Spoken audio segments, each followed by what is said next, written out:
Hello and welcome back to Pinky's Critical Thinking channel.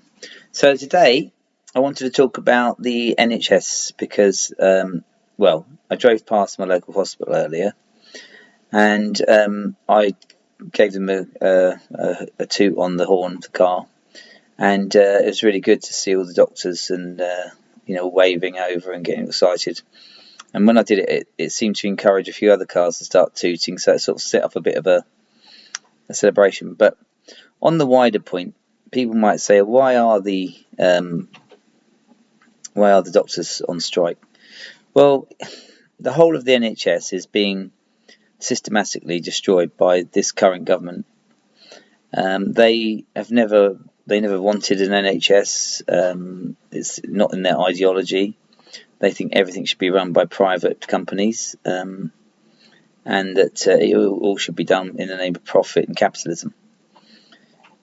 I think that the NHS is the best thing left in this country. Well, everything else, to be honest with you, is sold off. I mean, I just found out Royal Mail, which was sold off, is now in the hands of some foreign company, and they want to get rid of all the letters and just have parcels. So Royal Mail basically no more. How we're going to send letters in future, I don't know. Back to the NHS. We need to support the doctors because the doctors aren't getting a decent wage. They can go to like New Zealand, Australia, the USA, Europe, places in Europe, and they can get like much better pay, much better conditions, less working hours. So of course we're losing people to all these places abroad. So what we need to do is need to give them a decent wage and make sure that's a priority. Same with the nurses. And we need to keep funding the NHS properly.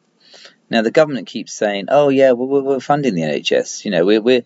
We're spending another every year we're putting in another 3 billion, right?" What they're not telling you is every year they're privatising more and more services, and when services are privatised, half of the money that goes in is going to investors, to pay out investors basically. So they call it profits in the private sector. So those profits, then a certain percentage gets paid to investors, and in a lot of these private companies it's quite a lot. Sometimes up to 80% of the profits, and they only put 20% back in to reinvest in, depending on what sort of business it is. But with the NHS, I shouldn't think they put any money back in the NHS because it's not theirs. It's they're just running a service for the NHS, and so they just take out as much as they can.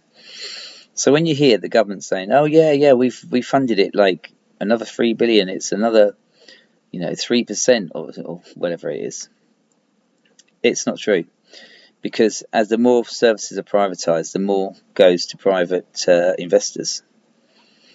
So what we need to do, we need to make the NHS again back to a nationalised, publicly owned business that is fully funded by us, the taxpayer, and it's all of the money goes directly to mainline services, not paying investors. Because if you compare, say, this NHS, people say, "Oh yeah, it's not perfect." I'm not pretending it is, and it's definitely not as good as it once was because it's been run down for 13 years. But in 1997,